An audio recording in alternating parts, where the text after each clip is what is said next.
बीर बुरु मा साफा कांते बीरिन जीव जंतु को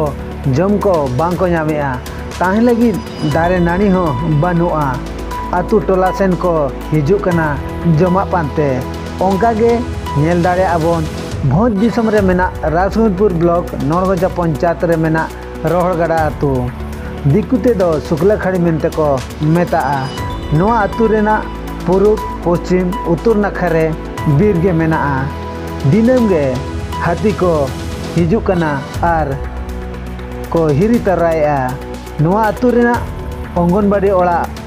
को रपुद अका नुकु कटी कटी गिद्रा बन नेल दरा को कना नोआ ओड़ा को रपुद अका ओना साउते जाहिर गारिन बोंगा बुरु को ठेला गुर्दो का कोआ नोआ जाहिर बन नेल दरा कना नोआ जाहिर रे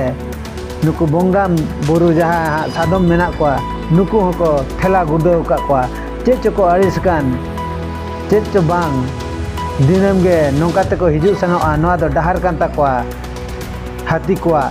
आदो नुकु बोंगा बुरु को नौका को ठेला गुर्दो का कोआ नो बो नेल दाया कना गोटा गे जहां तिना गे नोडे सादम हेना को दो उनको को ठेला गुर्दो का कोआ ओंका गे